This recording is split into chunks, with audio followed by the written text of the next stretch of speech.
আল্লাহ নবী আমাদেরকে কতটা ভালোবাসেন না বললে তো বুঝবেন না। একদিন হযরত আবু বকর আম্মা জান আয়েশারে ডাক দিয়ে বলে, আয়েশা শোনো, তুমি আল্লাহর নবীর যেই দিন দেখবা মন ভালো, সেই দিন আল্লাহর নবীকে বলবা যাতে তোমার জন্য আল্লাহর নবী দোয়া করে। সুবহানাল্লাহ।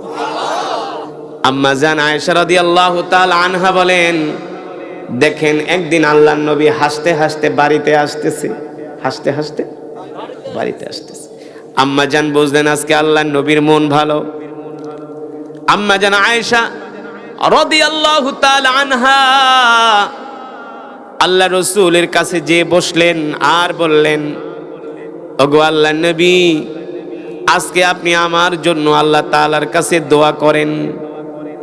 আল্লাহর নবী বলে, আয়েশা তুমি বলো আমি তোমার জন্য কোন বিষয়ে আল্লাহর কাছে দোয়া করব? আম্মা জান বলে, আল্লাহ তাআলার কাছে আপনি দোয়া করেন যাতে আল্লাহ আমাকে জান্নাত দেয়, আল্লাহ যাতে আমার গুনাহগুলো মাফ করে দেয়। সুবহানাল্লাহ বলেন। অথচ আম্মা জানের কোনো গুনাহ নাই, ঠিক কিনা বলেন? আপনি আমার কল্যাণের জন্য, দুনিয়া আখিরাতের কল্যাণের জন্য আল্লাহ তাআলার কাছে দোয়া করেন। আল্লাহ নবী আম্মা জানকে সামনে বসায়া আম্মা জানের জন্য আল্লাহ নবী দোয়া করতেছেন, আল্লাহ আপনি আমার আয়েশার উপরে খুশি হয়ে যান। সুবহানাল্লাহ। আপনি আমার আয়েশার উপরে রাজি হয়ে যান। সুবহানাল্লাহ। আপনি আমার আয়েশাকে জান্নাত দিয়ে দেন। সুবহানাল্লাহ। আপনি আমার আয়েশাকে দুনিয়া আখিরাতের কল্যাণ দান করেন। সুবহানাল্লাহ। আল্লাহ আমি আয়েশার উপরে খুশি, আপনিও আমার আয়েশার উপরে খুশি হয়ে যান।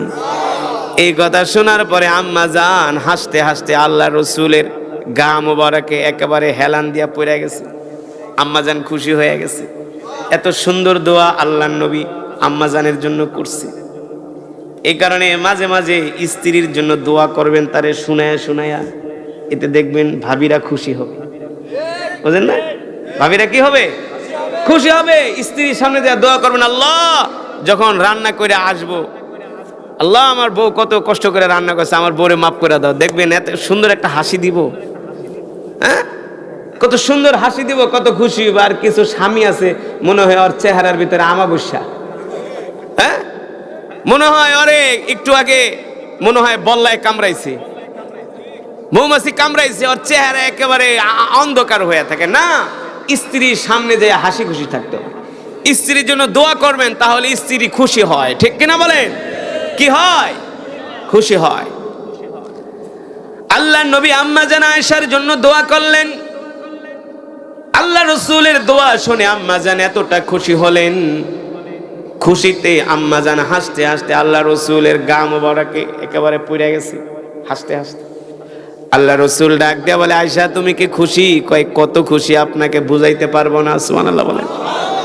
আল্লাহ নবী বলে, আয়েশা রে, আজকে আমি তোমার জন্য যে দোয়া করলাম, এই দোয়া আমি নবী প্রতিদিন আমার উম্মতের জন্য করি। জোরে বলেন সুবহানাল্লাহ।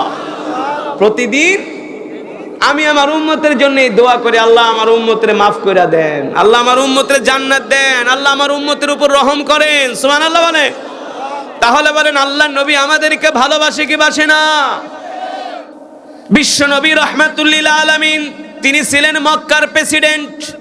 এ যুবক, তোমার নবী আমার নবী ছিলেন মক্কার প্রেসিডেন্ট। আল্লাহর নবী যখন মক্কার প্রেসিডেন্ট, মদিনার প্রেসিডেন্ট, প্রেসিডেন্টের ঘরে 3 দিন চুলায় আগুন জ্বলে না। কয়দিন? বুখারীর বর্ণনায় আসছে, প্রেসিডেন্টের ঘরে 3 দিন পর্যন্ত চুলায় আগুন। প্রেসিডেন্ট না খেয়ে আছে, প্রেসিডেন্টের কন্যা না খেয়ে আছে, প্রেসিডেন্টের পরিবার পরিজনরা না খেয়ে আছে।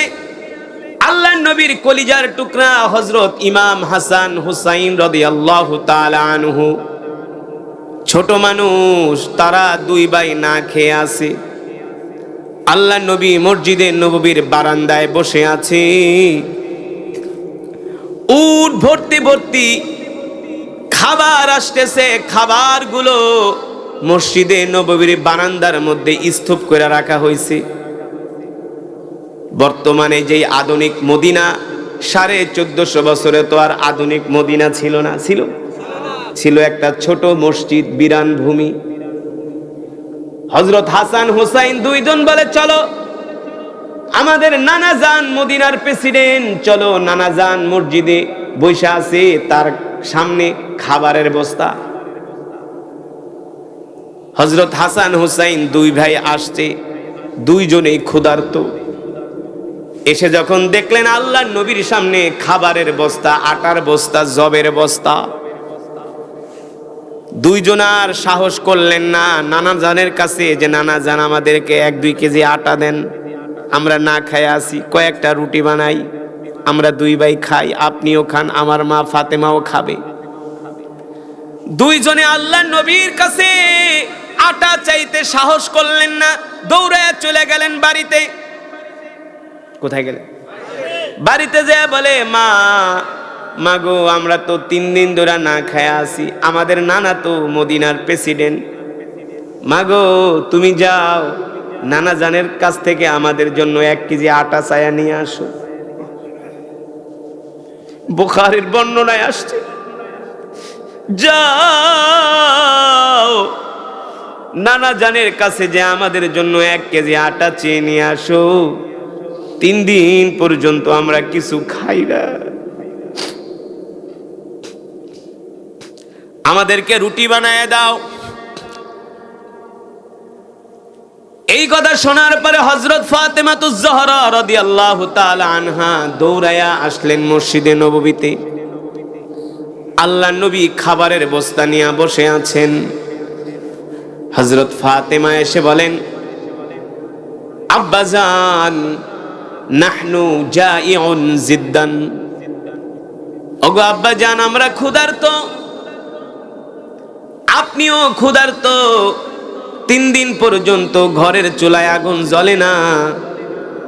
আব্বাজান মদিনার প্রেসিডেন্টের কাছে প্রেসিডেন্টের কন্যা আসছে, গাড়ি বাড়ির জন্য না, সোনা গয়নার জন্য না, দামি কাপড়ের জন্য না, প্রেসিডেন্টের কন্যা প্রেসিডেন্টের কাছে আসছে, যদি 1 কেজি আটা দিতেন, কয়েকটা রুটি বানাইতাম, আমার কলিজার টুকরা হাসান খাইতো, হুসাইন খেত, আমার স্বামী আলীও ক্ষুধার্ত, আলীও খেত, আমিও খেতাম, আপনিও খেতেন। এই কথা শোনার পরে আল্লাহর নবী হযরত ফাতেমাকে উদ্দেশ্য করে বলতেছেন, ফাতেমা রে, তোমাকে আমি 1 কেজি আটা না, যদি 1 বস্তা আটাও আমি তোমাকে দিয়া দেই, মদিনার কারো কাছে আমার জবাব দিতে হবে না, কারণ আমি হলাম মদিনার প্রেসিডেন্ট। সুবহানাল্লাহ বলে, আমি হলাম মদিনার প্রেসিডেন্ট। হযরত ফাতেমা বলে, আব্বাজান তাহলে দেন 1 কেজি আটা দেন, 1 বস্তার দরকার নাই। আল্লাহর নবী বলে, ফাতেমা তুমি কি জানো না ওই যে বদরের প্রান্তরে আমার কত সাহাবীরা শহীদ হয়ে গেছে, আমার ওই সাহাবীদের এতিম সন্তানরা এখনো না খায়া আছে। ওই উহুদের ময়দানে আমার 70 জন সাহাবী শহীদ হয়ে গেছে, ওই সাহাবীদের ঘরে বাজার নাই, তাদের বিধবা স্ত্রীরা না খেয়ে আছে। এ ফাতেমা শোনো, যতক্ষণ পর্যন্ত আমি মদিনার প্রেসিডেন্ট, তোমার বাবা ওই বদরের এতিম সন্তানদের মুখে খাবার তুলে দিতে না পারবো, উহুদের ময়দানে আমার যে সাহাবীরা শহীদ হয়ে গেছে তাদের বিধবা স্ত্রীদের ঘরে যতক্ষণ পর্যন্ত বাজার পৌঁছে দিতে না পারবো, ততক্ষণ পর্যন্ত মদিনার প্রেসিডেন্টের ঘরে 1 ছটাক আটাও যাবে না। 1 ছটাক আটাও। আর বর্তমান প্রেসিডেন্ট হইলে কি কইতো, কি বলতো, যা তাড়াতাড়ি 10 ট্রাক দিয়ে আমার বাড়িতে, হ্যাঁ 10 ট্রাক দিয়ে আয়, গোডাউন খোল, যত স্বর্ণ গয়না আছে আমার মেয়েরে দিয়ে আয়, স্বর্ণের বাড়ি বানায় দে, 100 উট দিয়া দে। ঠিক কিনা বলেন? যুবক, কত সুন্দর করে রাষ্ট্র পরিচালনা করেছিল তোমার আমার নবী রহমাতুল লিল। আজব যুবক রে, তুমি কি জানো তোমার নবী আমার নবী কতটা ভালোবাসে আমাদেরকে?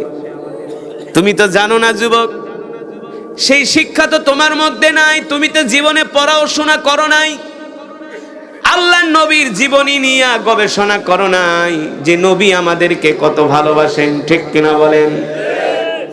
আল্লাহ তাআলা কোরআনুল কারীমের মধ্যে বলছেন, লাকাদ জাআকুম রাসূলুম মিন আনফুসিকুম আজিজুন আলাইহি মা আনিতুম হারিসুন আলাইকুম বিল মুমিনিনা রাউফুর রহিম। আল্লাহু আকবার। আল্লাহ রাব্বুল আলামিন বলে, দুনিয়ার মানুষ, আমি আল্লাহ তোমাদের মধ্য থেকে তোমাদের জন্য এমন একজন নবী পাঠাইছি, যেই নবী কিনা তার জীবনের চেয়েও তোমাদেরকে ভালোবাসে। আমার নবী আমাদেরকে তার জীবনের চেয়েও ভালোবাসে। জোরে বলেন সুবহানাল্লাহ। আল্লাহ নবী আমাদেরকে কেমন করে ভালোবাসেন আর একটা দৃষ্টান্ত দিব, শুনবেন। আল্লাহ নবী আমাদেরকে কতটা ভালোবাসেন না বললে তো বুঝবেন না, বলবো। একদিন হযরত আবু বকর আম্মা জান আয়েশারে ডাক দিয়ে বলে, আয়েশা শোনো, তুমি আল্লাহর নবীর যেই দিন দেখবা মন ভালো, সেই দিন আল্লাহর নবীকে বলবা যাতে তোমার জন্য আল্লাহর নবী দোয়া করে। সুবহানাল্লাহ। আম্মা জান আয়েশা রাদিয়াল্লাহু তাআলা আনহা বলেন, দেখেন একদিন আল্লাহর নবী হাসতে হাসতে বাড়িতে আসতেছে, হাসতে হাসতে বাড়িতে আসতেছে। আম্মা জান বুঝলেন আজকে আল্লাহর নবীর মন ভালো। আম্মা জান আয়েশা রাদিয়াল্লাহু তাআলা আনহা আল্লাহ রাসূলের কাছে যে বসলেন আর বললেন, ওগো আল্লাহর নবী, আজকে আপনি আমার জন্য আল্লাহ তাআলার কাছে দোয়া করেন। আল্লাহর নবী বলে, আয়েশা তুমি বলো আমি তোমার জন্য কোন বিষয়ে আল্লাহর কাছে দোয়া করব?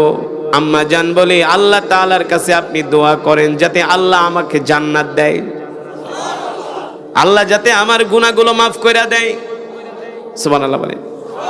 অথচ আম্মা জানের কোনো গুনাহ নাই। ঠিক কিনা বলেন?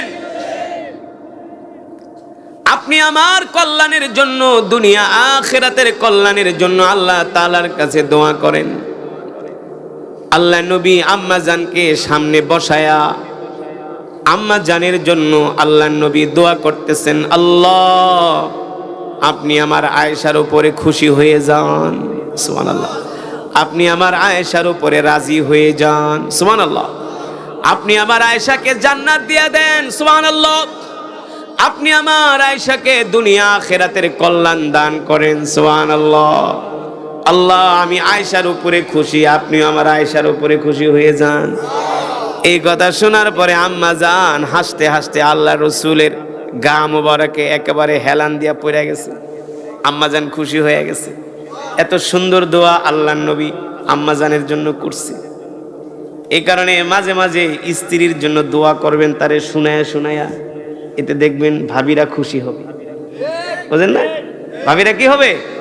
খুশি হবে। স্ত্রীর সামনে দিয়ে দোয়া করবেন, আল্লাহ যখন রান্না করে আসবো, আল্লাহ আমার বউ কত কষ্ট করে রান্না করছে, আমার বউরে মাফ করে দাও। দেখবেন এত সুন্দর একটা হাসি দিব, হ্যাঁ কত সুন্দর হাসি দিব, কত খুশি হবে। আর কিছু স্বামী আছে মনে হয় ওর চেহারার ভিতরে আমাবস্যা, হ্যাঁ মনে হয় ওরে একটু আগে মনে হয় বল্লায় কামড়াইছে, মৌমাছি কামড়াইছে, ওর চেহারা একেবারে অন্ধকার হয়ে থাকে। না, স্ত্রীর সামনে যে হাসি খুশি থাকতে হবে। স্ত্রীর জন্য দোয়া করবেন, তাহলে স্ত্রী খুশি হয়। ঠিক কিনা বলেন? কি হয়? খুশি হয়। আল্লাহর নবী আম্মা জান আয়েশার জন্য দোয়া করলেন। আল্লাহ রসুলের দোয়া শুনে আম্মা জান এতটা খুশি হলেন, খুশিতে আম্মা জান হাসতে হাসতে আল্লাহ রসুলের গা মোবারকে একেবারে পড়ে গেছে হাসতে হাসতে। আল্লাহ রসুল ডাক দেয়া বলে, আয়েশা তুমি কি খুশি? কয় কত খুশি আপনাকে বুঝাইতে পারবো না। সুবহানাল্লাহ বলেন। আল্লাহর নবী বলে, আয়েশা রে, আজকে আমি তোমার জন্য যে দোয়া করলাম, এই দোয়া আমি নবী প্রতিদিন আমার উম্মতের জন্য করি।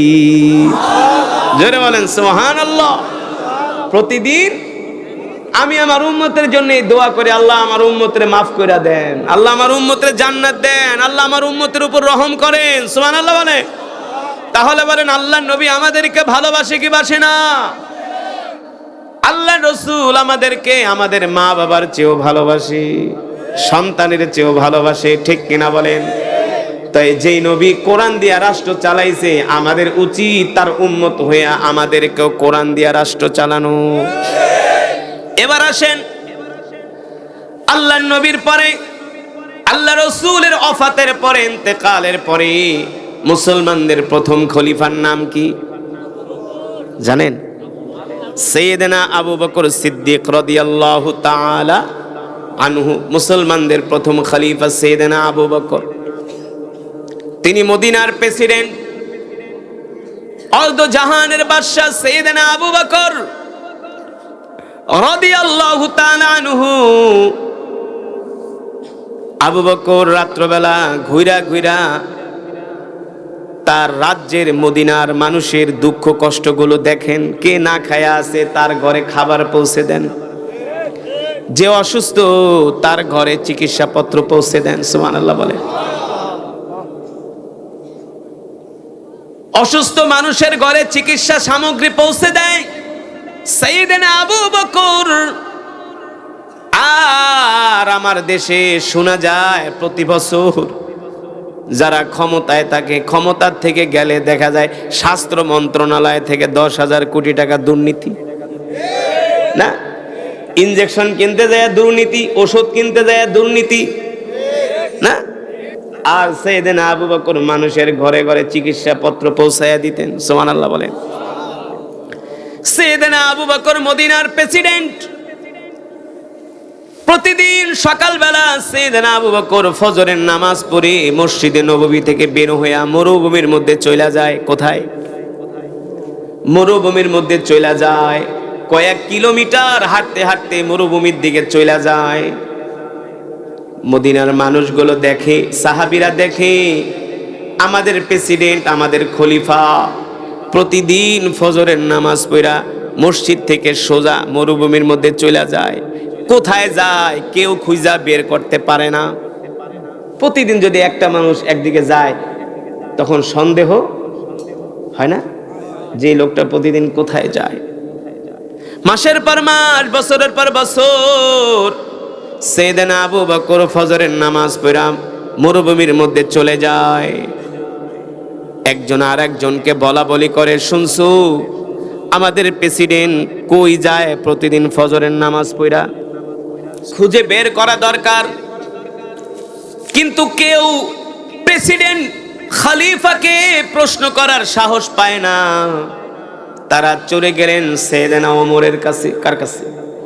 সাইয়েদনা ওমর ইবনুল খাত্তাব রাদিয়াল্লাহু তাআলা আনহুর কাছে যায় বললেন, ওমর শুনছেননি আমাদের প্রেসিডেন্ট প্রতিদিন ফজরের নামাজ পড়া মরুভূমির মধ্যে চলে যায়, হঠাৎ করে উদাও হয়ে যায়, তারে খুঁজা পাবা? মানুষজন আইসা অনেক সময় ফজরের পরে তারে পায় না। আল্লাহ রাসূল বলছেন তোমরা ফজরের পরে ঘুমাইবা না। ফজরের পরে ঘুমাইলে কি হয়? বরকত নষ্ট হয়ে যায়, রিজিক কমে যায়। চায় না। পৃথিবীতে এত উন্নতি কেন করছে জানেন? চাইনিজরা, চায়নারা পৃথিবীতে এত উন্নতি করার কারণ হলো চায়নারা ঘুমের থেকে ওঠে রাত 4:30টায়। কয়টায়? 4:30টায়। আমাদের দেশে যখন ফজরে আজান দেয় না, তখন চায়নার রাস্তায় মনে হয় আমাদের দেশে সকাল 10টায় গুলিস্তানে যেমন অবস্থা, ভোর 4টা বাজে চায়নার রাস্তা, মেট্রো স্টেশনে এমন ভিড় মানুষের। তারা ঘুমায় রাত 10টায়, ওঠে ভোর 4টায়। উঠা তারা সকালে কাজে চলে যায়। ব্রেকফাস্টের আগে তাদের এক ধাপ কাজ শেষ, এক ধাপ কাজ তাদের শেষ। তারা এত উন্নতি করছে, তারা ফজরের পরে ঘুমায় না, ফজরের আগে উঠে তারা কাজ শুরু করে দেয়। আল্লাহ রাসূল সাল্লাল্লাহু আলাইহি সাল্লাম বলছে, তোমরা রাতের খাবার খাইবা মাগরিবের নামাজ পড়ার সাথে সাথে, আর ঘুমায় যাইবা এশারের নামাজ পড়া সাথে সাথে।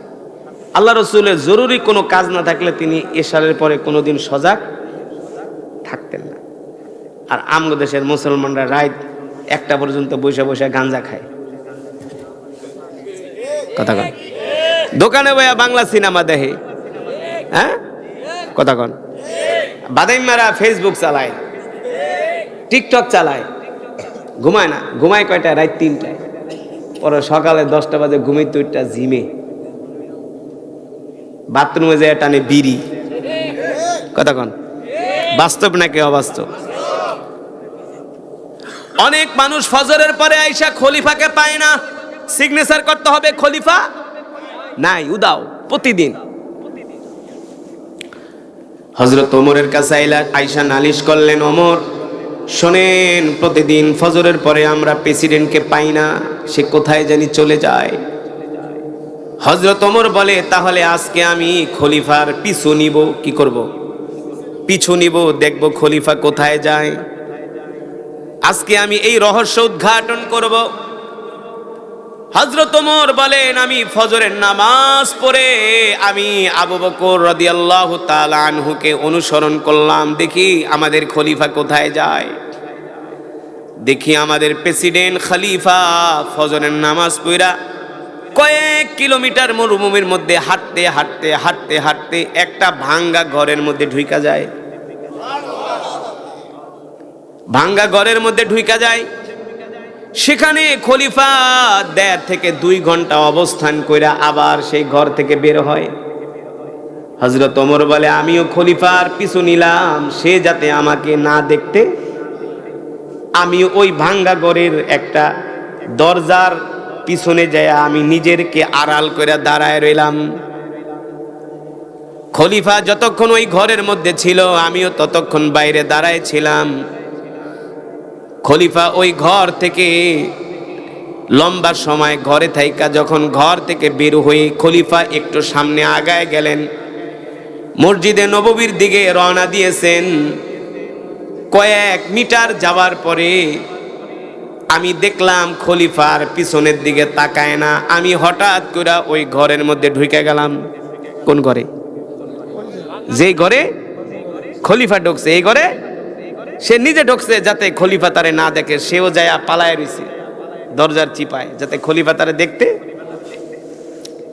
সাইয়েদনা ওমর বলেন, আমি সোজা ঘরের মধ্যে ঢুকে গেলাম। ঘরে ঢুইকা দেখি ওই ঘরের মধ্যে একজন মহিলা বসা। কে বসা?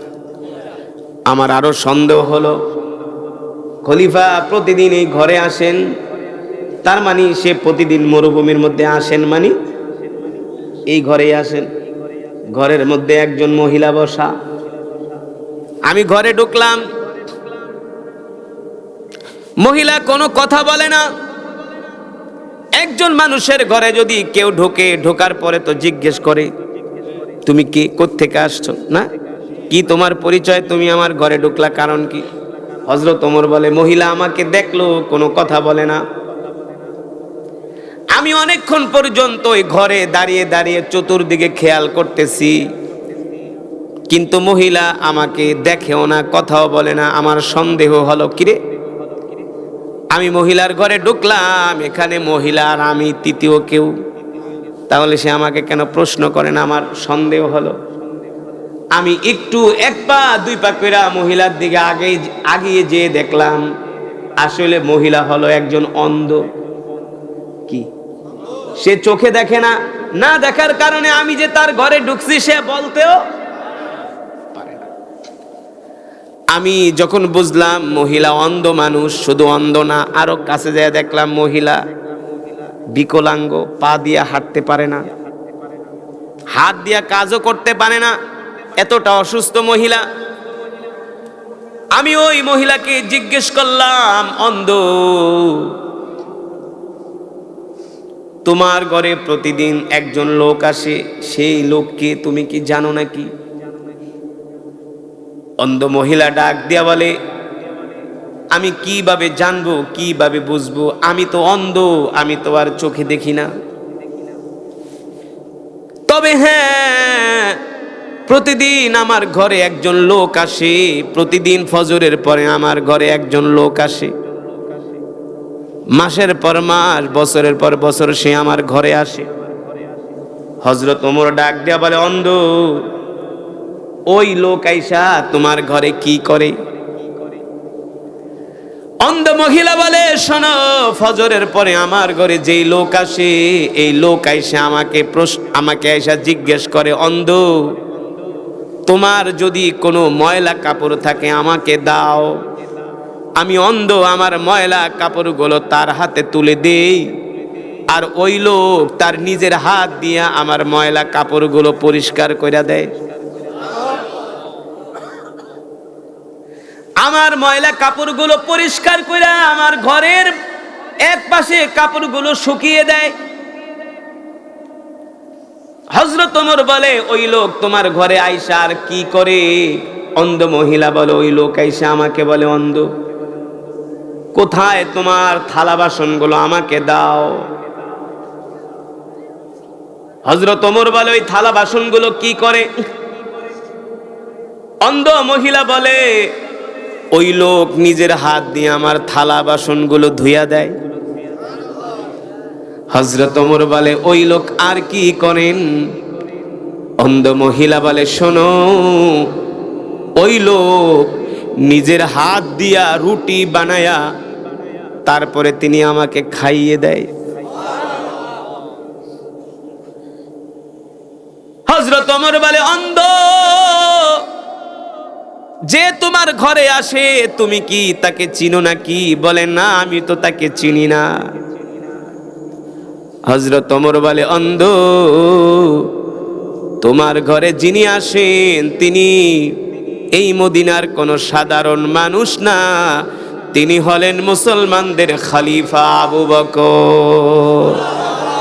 মুসলমানদের খলিফা। অন্ধ বলে, বলো কি? বলে, হ্যাঁ। খলিফা আবু বকর বলে, হ্যাঁ, তিনি নিজে আইসা তোমার কাজগুলো কইরা দেয়। এই কথা শোনার পরে অন্ধর চোখ দিয়া ঝরঝর করে পানি পড়ে।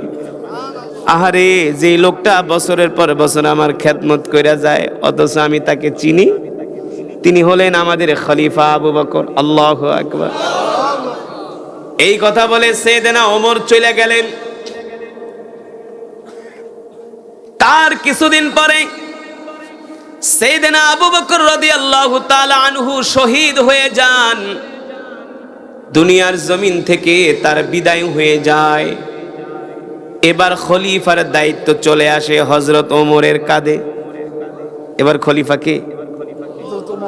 হযরত ওমর এবার খলিফা, আমিরুল মুমিনিন, খলিফাতুল মুসলিমিন হযরত ওমর ইবনুল খাত্তাব রাদিয়াল্লাহু তাআলা আনহু, মুসলমানদের দ্বিতীয় খলিফা। হযরত ওমর যেই দিন থেকে খলিফার দায়িত্ব নিলেন, প্রেসিডেন্টের দায়িত্ব নিলেন, সেই দিন থেকে তিনি মাথায় রেখেছেন ওই মরুভূমিতে একজন অন্ধ মহিলা আছে, কাজ কাম কিছুই করতে পারে না। যার কাজ কইরা দিত কি? আমাদের খলিফা আবু বকর। তার মানে খলিফা শহীদ হয়ে গেছে, দুনিয়ার জমিন থেকে চলে গেছে, ওই দায়িত্ব এখন ওমরের কাঁধে। হযরত ওমর খেয়াল রাখছেন। এবার প্রতিদিন নিয়ম করে, রুটিন করে ফজরের পরও ওমর চলে যায় ওই মহিলার ঘরে। যা ওমর যা বলে, ও অন্ধ, তোমার কাপড়গুলো দাও। পরিধীয় বস্ত্রগুলো দেয়, ময়লা কাপড়গুলো হযরত ওমর নিজের হাত দিয়া পরিষ্কার করে দেয়, ধুইয়া দেয়। সুবহানাল্লাহ। নিজের ঘর ঝাড়ু দিয়া দেয়। হযরত ওমর নিজের হাত দিয়া থালা বাসন পরিষ্কার করে দেয়, নিজের হাত দিয়া রুটি বানায়া অন্ধ মহিলাকে খাওয়ায় দেয়। কিন্তু অন্ধ মহিলা তো আর জানে না আগের খলিফা দুনিয়াতে। সে তো অন্ধ, সে তো আর চোখে দেখে না। কিন্তু সাইয়েদনা আবু বকরের পরে খেদমত করে যাচ্ছেন, দায়িত্ব পালন করে যাচ্ছেন হযরত ওমর। ওমর ইবনুল খাত্তাব রাদিয়াল্লাহু তাআলা আনহু এইভাবে মাসের পর মাস খেদমত করতেছেন। হঠাৎ করে একদিন অন্ধ মহিলা ডাক দিছে, দাঁড়ান দাঁড়ান, আপনার সাথে একটু কথা আছে। হযরত ওমর দাঁড়ায় গেছে। অন্ধ মহিলা বলে, শোনেন, আমার কাছে কেমন জানি সন্দেহ হয়, আগে যিনি আমার খেদমত করতেন আপনি মনে হয় তিনি না। আগে আমার যিনি খেদমত করতেন সে মনে হয় আপনি না। সে মনে হয় এখন আর আমাকে খেদমত করতে আসে না, আপনি মনে হয় আমার খেদমত করেন। সুবহানাল্লাহ। হযরত ওমর বললেন, অন্ধ কিভাবে বুঝলেন আমি সেই আগের লোক না? বলে, বুঝছি, একটা ঘটনা ঘটে গেছে। হযরত ওমর বলে, অন্ধ কিভাবে বুঝলেন আমি আগের লোক না, আমি অন্য লোক? অন্ধ মহিলা বলে, শোনেন, আগে যিনি আমার খেদমত করতেন আপনিও আমার খেদমত করতেছেন, কিন্তু ওনার থেকে আপনার খেদমতের মধ্যে আমি একটু ত্রুটি পাইছি। কি পাইছি? একটু ত্রুটি, একটু বেশ কম পাইছি। আপনার খেদমতের মধ্যে আমার কাছে মনে হয় একটু কমতি আছে। কি আছে? কমতি আছে। কাকে বলছেন? কথা কয় না। ওমরকে, মুসলমানদের দ্বিতীয় খলিফা যাকে বলে মেজাজে ওহী, সুবহানাল্লাহ। যেই ওমরের সিদ্ধান্ত অনুযায়ী আল্লাহ তাআলা কোরআনুল কারীমের মধ্যে 21 জায়গায় আয়াত নাজিল করছে। হযরত ওমর যেটা সিদ্ধান্ত দিয়েছেন, হযরত ওমরের সিদ্ধান্তকে আল্লাহ তাআলা তিনিও সমর্থন করেছেন। সে ওমরকে বলতেছেন, শোনেন, আগের চেয়ে আপনার খেদমতের ভিতরে আমি একটু ত্রুটি পাইতেছি, একটু কমতি পাইতেছি। হযরত ওমর বলে, অন্ধ কি ত্রুটি, কি কমতি পাইছো বলো? বলে, শোনেন, আমি এই জন্য বুঝলাম আপনি আগের লোক না, আপনি অন্য একজন। বলে, কিভাবে? বলে, আগের লোক আপনি যেমন করে আমার কাপড় ধুইয়া দেন, আগের লোক কাপড় ধুইয়া দিত। আপনি যেমন করে আমার থালা বাসন ধুইয়া দেন, আগের খলিফাও থালা বাসন ধুইয়া দিত। আমি বুঝতে পারি নাই। আপনি যেমন করে আমাকে রুটি বানায় খাওয়ায় দেন, আগের খলিফাও খাওয়ায় দিত। কিন্তু আপনার ভিতরে, আপনার খেদমতের মধ্যে একটা ত্রুটি পাইছি, সেটা হলো আপনি যে আমাকে খেজুর খাওয়ান, আগের খলিফাও আমাকে খেজুর খাওয়াইতো। আগের খলিফা যে আমাকে খেজুর খাওয়াইতো, খেজুরের বিচিটা আলাদা কইরা খেজুরের গোস্তটা আমার মুখে দিয়া দিত, আর আপনি খেজুরের বিচি সহ আমার মুখে দিয়া দিছেন। আগের খলিফা খেজুরের বিচি ছাড়ায়া গোস্তটা আমার মুখে দিয়া দিত, কারণ আমি অন্ধ, চোখে দেখি না। আর আপনি খেজুরের বিচি সহ পুরা খেজুর আমার মুখে ঢুকায় দিছেন। এতে আমি বুঝছি যে আপনি আগের লোক। এখানে আপনার খেদমতে একটু ত্রুটি হয়েছে। হযরত ওমর বলে, অন্ধ আমি তো বুঝি নাই, আগের খলিফা তোমাকে খেজুরের বিচি ছাড়ায়া খেজুর তোমারে খাওয়াই দিত, আমি তো বুঝি নাই। আমি তো খেজুরের বিচি সহ তোমার মুখে দিয়া দিছি। বলে, আপনি যে খেজুরের বিচি সহ আমার মুখে দিয়া দিছেন, এটাই আমার কাছে সন্দেহ হয়েছে আপনি আগের লোক না, আপনি পরের লোক। তার মানে আপনার আগে যেই লোক ছিল তার খেদমতটা একটু ব্যতিক্রম বেশি ছিল, কারণ সে খেজুরের বিচি ছাড়াই দিত। তবে আমি আপনার খেদমতের সমালোচনা করি না, আপনিও আমার ভালো খেদমত করতেছেন। এই কথা শোনার পরে হযরত ওমর অন্ধ মহিলার সামনে হাঁটু গাইরা বৈশা হাত উঠাইয়া দোয়া করতেছে, আবু বকর, আপনি যেভাবে অন্ধ মহিলার খেদমত করছেন আমি তো সেইভাবে খেদমত করতে পারি না, আমার খেদমতে তো ত্রুটি হয়ে গেছে। আবু বকর, আপনি তো পরবর্তী খলিফাদের দায়িত্ব আরো কঠিন করে গেলেন। হযরত ওমর ডাক দিয়া বলে, অন্ধ শোনো, তুমি যদি আমার খেদমতে কোনো কষ্ট পেয়ে থাকো আমাকে ক্ষমা করে দাও। কাল হাসরের ময়দানে ওমরকে আল্লাহর আদালতের আসামির কাঠগড়ায় দাঁড় করিও না।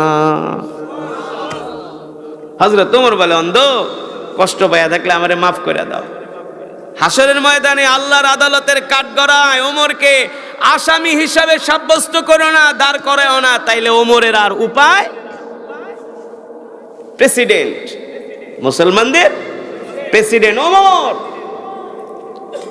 আর আমগো প্রেসিডেন্ট এলে কি কইতো, এই মহিলা তোমার থালা বাসন দিয়া দেয়, রুটি বানায় দেয়, কাপড় দিয়া দেই, তোমার খেজুর খাওয়াই দিছি, বিচিটা ছাড়াই দেই নাই, তুমি অভিযোগ করো, তোমার সব বন্ধ।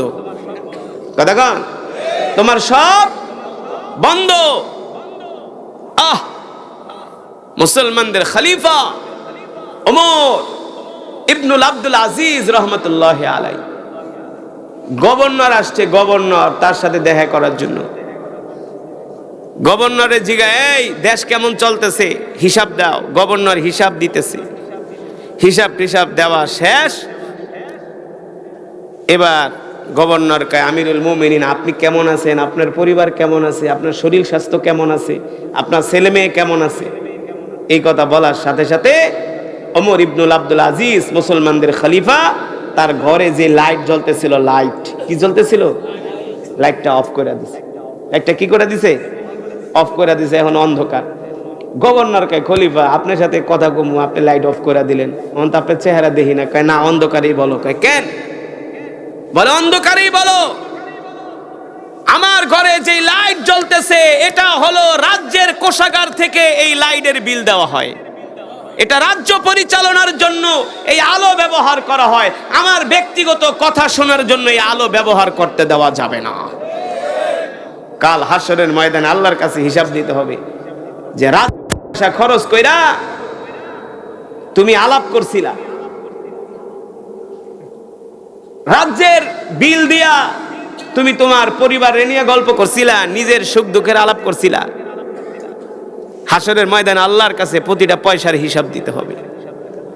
আল্লাহ তাআলা কোরআন নাজিল করে বলেছেন, ওয়া নুনাজ্জিলু মিনাল কুরআনি মা হুয়া শিফাউ ওয়া রাহমাতুল লিল মুমিনিন। নবী হে আমার, আমি আল্লাহ আপনার উপর যে কোরআন নাজিল করেছি, এই কোরআন আমি মুমিনের শেফার জন্য নাজিল করেছি। এই কোরআন হলো মুমিনের জন্য মেডিসিন। কথা বলেন, এই কোরআন হলো মুমিনের জন্য ঔষধ। ঠিক কিনা বলেন? একজন চোর যদি চুরি করে, ওই চোরকে ধইরা নিয়া তাকে কোরআন শিক্ষা দাও, দেখবা তার চুরি করা বন্ধ হয়ে যাবে। এক যুবক নেশা করে, গাঁজা খায়, ফেন্সিডিল খায়, মদ খায়, হিরোইন খায়, নেশায় অ্যাডিক্টেড হয়ে গেছে, নেশাগ্রস্ত হয়ে গেছে। এমন মাদকাসক্ত যুবকদেরকে দুনিয়ার কোনো ডাক্তার দিয়া চিকিৎসা করলে ওই যুবক কোনোদিন সুস্থ হবে না। ওই যুবককে যদি সুস্থ করতে চাও, তাহলে কোরআনের মেডিসিন তার মধ্যে ঢুকায়া দাও। কিসের মেডিসিন? কোরআনের মেডিসিন। এই কোরআনের তেলাওয়াত শুনে কত কাফের মুসলমান হয়ে গেছে। ঠিক কিনা বলেন? এই কোরআনের তেলাওয়াত শুনে, কোরআনের বয়ান শুনে কত নেশাখোর যুবক সোনার মানুষে পরিণত হয়ে গেছে। বিশ্বাস করেন না? আমি আমার নিজের চোখে দেখছি, আমি নিজে প্রমাণ। যদি বিশ্বাস না করেন, আমি আপনাকে আমার গাড়িতে করে নিয়ে যাব, প্রমাণ দিব যে আল্লাহর কোরআনের তেলাওয়াত শুনলে, কোরআনের বয়ান শুনলে মানুষ কতটা পরিবর্তন হয়। ঠিক কিনা বলেন? হয় কি হয় না? এই বাংলাদেশে এমনও যুবক আছে যাদের প্রতিদিনের কাজ ছিল নেশা করা, গাঁজা খাওয়া, মদ খাওয়া। তারা কোরআনের দাওয়াতে আল্লাহ তাদের এমন হেদায়েত দিয়ে দিছে, যে যুবকদের পকেটে থাকতো গাজার পোটলা, ওই যুবকদের এখন পকেটে থাকে মিসওয়াক। কি থাকে? পাগড়ি মাথায়, পরনে লম্বা জুব্বা, কোরআনের দাওয়াতের কারণে। ঠিক কিনা বলেন? ও মুসলমান, আল্লাহ তাআলা বিশ্ব নবীর উপরে কোরআন কেন নাজিল করলেন? কেন নাজিল করছে বলতে পারবেন? কেন? আল্লাহ তাআলা শুধু কোরআন হেদায়েতের জন্যই নাজিল করে নাই, আরো অনেকগুলো বিষয়ের জন্য আল্লাহ কোরআন নাজিল করছে। কারণ কোরআন এমন এক কিতাব, রান্নাঘর থেকে সংসদ ভবন পর্যন্ত, রান্নাঘর থেকে সংসদ ভবন পর্যন্ত চলার জন্য যা কিছু দরকার কোরআনে আছে। শিশু থেকে বৃদ্ধ হওয়া পর্যন্ত, কবরে যাওয়া পর্যন্ত যা দরকার সব আল্লাহ কোরআনে বইলা দিছে। ঠিক কিনা বলেন? কোরআন কিন্তু কোনো সস্তা জিনিস, সস্তা জিনিস। এই দেশের মানুষ মনে করে আল্লাহ কোরআন নাজিল করছে শুধু খতম পড়ার লেগা, মিলাদ পড়ানোর লেগা, জিলাপি খাওয়ানোর লেগা, ভূত পেতনি সারানোর লেগা, তাবিজ লেখার লেগা, পানি পড়ার লেগা। বাপ মরে যাবে, 40 দিন পরে 10 জন ইমাম দাওয়াত দিয়া 10টা গরু জবাই করায়া এলাকার সব মানুষদেরকে বিরিয়ানি খাওয়াইব বাপের নামে 40টা। এই কারণে মনে হয় আল্লাহ কোরআন নাজিল করছে। ও যুবক, কোরআন এত সস্তা জিনিস না রে বন্ধু। কোরআনের একটা আয়াত, একটা নক্তা যদি, কোরআনের একটা হরফ যদি এক পাল্লায় দেওয়া হয়, আর আল্লাহর জান্নাত যদি এক পাল্লায় দেওয়া হয়, আল্লাহর কসম কইরা বলি কোরআনের নক্তার ওজন বেড়ে যাবে। ঠিক কিনা বলেন? কোরআন কত দামি জিনিস, সুবহানাল্লাহ বলেন। কোরআন কত দামি জিনিস। আল্লাহ তাআলা বিশ্ব নবীর উপরে তাহলে কেন কোরআন নাজিল করলেন? এই কোরআন শুধু তেলাওয়াতের জন্যই নাজিল হয় নাই, খতম পড়ার জন্যই নাজিল হয় নাই, পানি পড়া দেওয়ার জন্য নাজিল হয় নাই, জার ফুক করার জন্য কোরআন নাজিল। সুন্দর কইরা কাপড় দিয়া পেঁচিয়ে কোরআনকে ঘরের মধ্যে আলমারিতে রাইখা দিবেন, জীবনেও কোনোদিন কোরআন পড়বেন না, এই কারণে কোরআন নাজিল। তাহলে দোস্ত, আমার দেশের ম্যাক্সিমাম মানুষই জানে না আল্লাহ কোরআন কেন নাজিল করছে। আমিও যদি আপনাদেরকে ধৈরা ধৈরা জিজ্ঞেস করি, একজন একজন করে জিজ্ঞেস করি, 95 জন বলতে পারবেন না আল্লাহ কোরআন কেন নাজিল করছে, কারণ সেই শিক্ষাই তো আমাদের নাই। ঠিক কিনা বলেন? বয়ান কি চলবে? তাহলে ওঠাউঠি করেন কেন? কেন ওঠাউঠি করেন বলেন? তাহলে কি মোনাজাত দিয়া দিই? মোনাজাত দিয়া দিব? একজন ওঠাউঠি করা যাবে না। রাজি আছেন? আপনার চেয়ে আমার ব্যস্ততা কম না। আপনি যাবেন 1 কিলোমিটার, আমি যাবো 40 কিলো, তাও আবার যাইতে কয় ঘন্টা লাগে? আবার যাইতে 5 ঘন্টা লাগবে, হয়তো আমার ভাই কইছে। তাহলে আপনি দেখে আমি কি ব্যস্ত কম নাকি? বহেন, কোরআন কেন নাজিল করছে শুইনা যান, নাইলে তো হাসরের ময়দানে দোষ দিবেন হুজুর গো। সব দোষই তো হুজুর গো। মোটা হইলেও হুজুরের দোষ, চিকন হইলেও হুজুর দোষ, কম খাইলেও হুজুর দোষ, কম খাইলে হুজুর খাইতারে না, বেশি খাইলে এত খান খায়। হ্যাঁ, সব জায়গায় হুজুর গো দোষ। হাসরের ময়দানে তো আল্লাহর কাছে বিচার দিবেন, আল্লাহ এই কারি আসাদের জনমের পিটান পিটান, কারণ আপনি কোরআন কেন নাজিল করছেন এটা আমরা জানতাম না, হুজুরও আমাদেরকে বইলা যায় না, শুধু কোরআন তেলাওয়াত শুনে গেছে গা। আগে হেরে ধরেন, হেরে পিটান। এই কারণে আমি বলতে আসছি, যুবক, এটা আমার ইমানি দায়িত্ব, আর আমি বলবো শোনাটাও আপনাদের দায়িত্ব। না শুনলে আপনারা কই থেকে বুঝবেন? না শুনলে তো মনে করবেন যে আল্লাহ কোরআন শুধু নাজিল করছে খতম পড়ার লেগে, খতম পড়লেই কোরআনের হক আদায় হয়ে যাবে। না মুসলমান, ও যুবক, ও বন্ধু, আল্লাহ তাআলা কেন কোরআন নাজিল করছেন এবার আসেন। আল্লাহ তাআলা কোরআন দিয়া মুহাম্মদ সাল্লাল্লাহু আলাইহি সাল্লামকে মক্কার কাফেরদেরকে দাওয়াত দেওয়ার জন্য বলছেন, ইন্না আনজালনা ইলাইকা যিকরা লিতুবাইয়িনা লিন-নাস। নবী হে আমার, আপনি মক্কার কাফেরদেরকে দাওয়াত দেন কোরআন দিয়া। আল্লাহর নবী মক্কার কাফেরদেরকে 1 বছর না, 2 বছর না, 10 বছর দাওয়াত দিছে। কয় বছর? মক্কার কাফেররা কোরআনের দাওয়াত গ্রহণ করে না, উল্টা আমার নবীকে মক্কার কাফেররা মিথ্যাবাদী বলে গালি দেয়, জাদুকর বলে গালি দেয়, বলে ইয়া মুহাম্মদ আনতা কাহিন, তুমি হলা গণক। নাউজুবিল্লাহ। মক্কার কাফেররা বলে ইয়া মুহাম্মদ আনতা শায়ের, তুমি হলে কবি। মক্কার কাফেররা আল্লাহ রাসূলকে বলে ইয়া মুহাম্মদ আনতা সাহির, তুমি হলা জাদুকর। আল্লাহ তাআলা ডাক দিয়া বলে, হাবিব, মক্কার কাফেররা আপনাকে গণক বলে, কবি বলে, জাদুকর বলে, আপনাকে মিথ্যাবাদী বলে। আপনি মক্কার কাফেরদের কথায় কান দিবেন না। আপনি কবিও না, গণকও না, জাদুকরও না।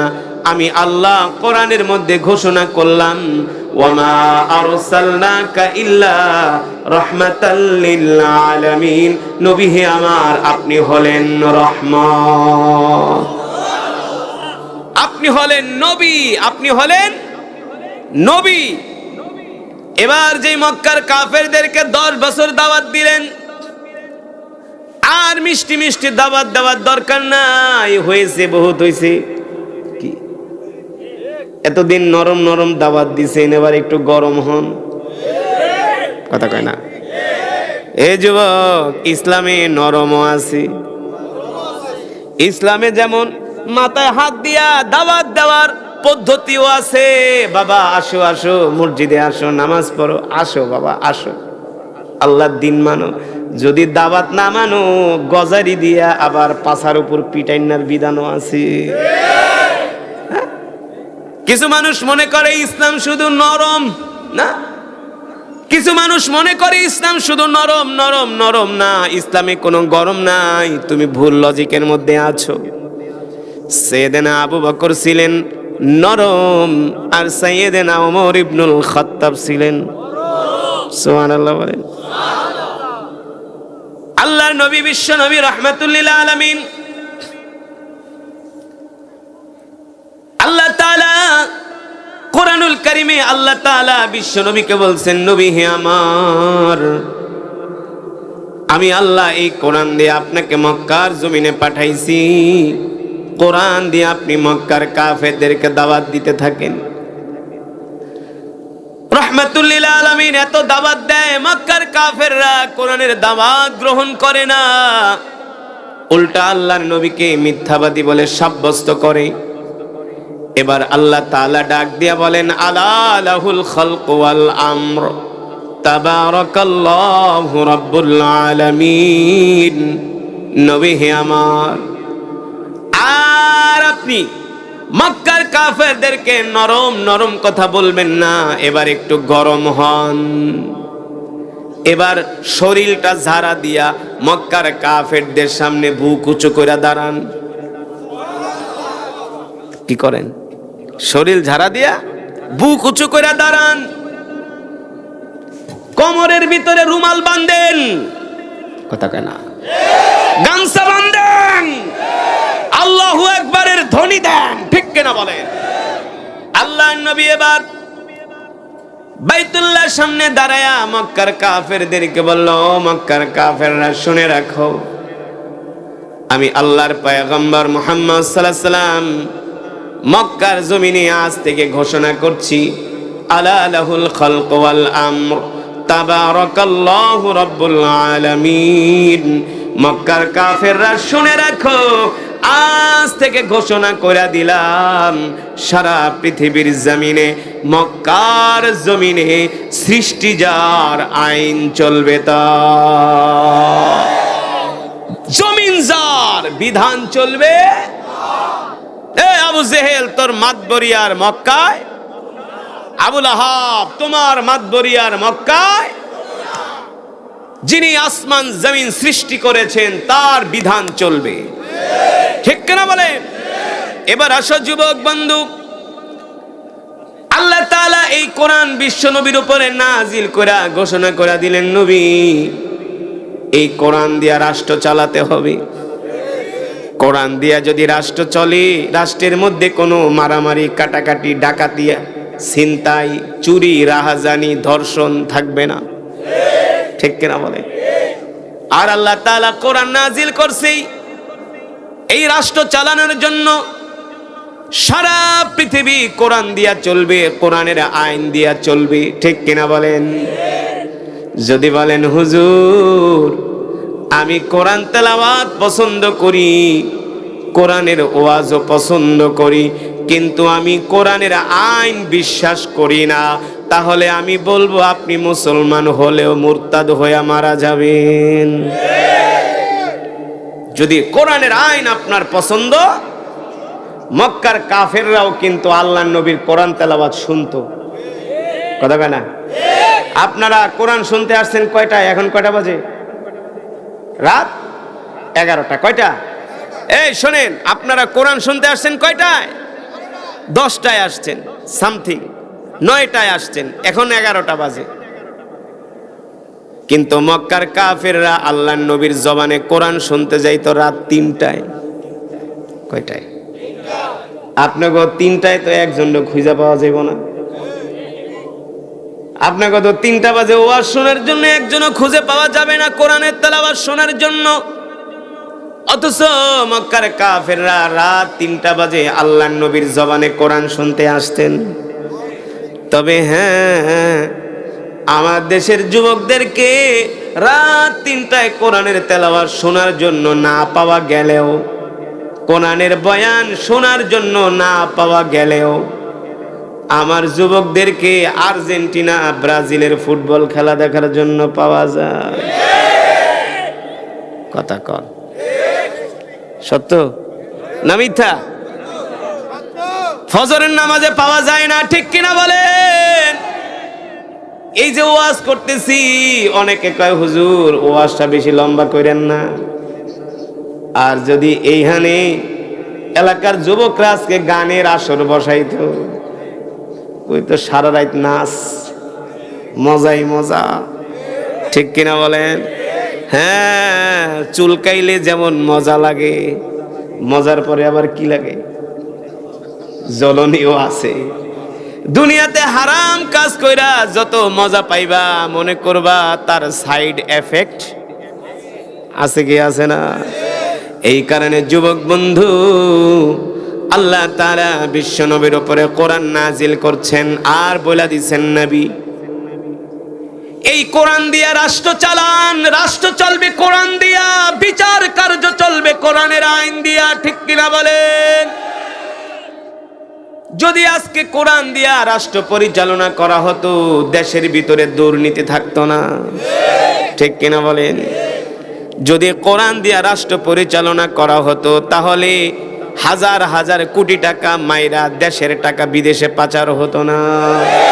বাংলাদেশটা আসলেই সিঙ্গাপুর হয়ে যাইত।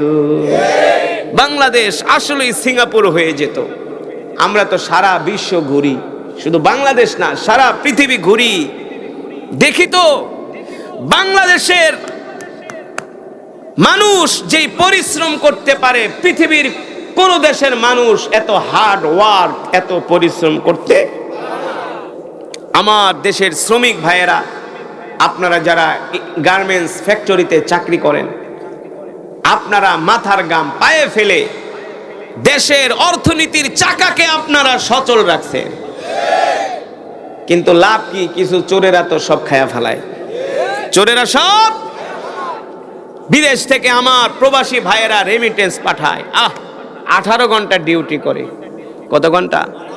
চেহারার দিকে তাকানো যায় না। মাঝে মাঝে তো আমরা যখন বিদেশে যাই, 40-50 ডিগ্রি সেলসিয়াস গরমের ভিতরে কত কষ্ট করে কাজ করে, চেহারা রোদ্রে পুরা কালো হয়ে গেছে। 18 ঘন্টা ডিউটি করে, আবার ওভার টাইম করে, নিজে রান্না করে খায়। তারপরও আলেম ওলামাদেরকে দেখলে এত কষ্টের মধ্যে একটা মুস্কি হাসি দেয়, বলে হুজুর দেশের জন্য অনেক মায়া লাগে। এই 1 থেকে 1.5 কোটি শ্রমিক আছে বিদেশে প্রবাসী, তারা প্রতি মাসে হাজার হাজার বিলিয়ন বিলিয়ন ডলার বাংলাদেশে পাঠাইতেছে। এই প্রবাসীরা যদি ডলার না পাঠাইতো, বাংলাদেশ আরো আগেই ভিক্ষার ঝুলি হাতে নিয়ে দিল্লির কাছে যায় বসে থাকতে হতো, ঠিক কিনা বলেন?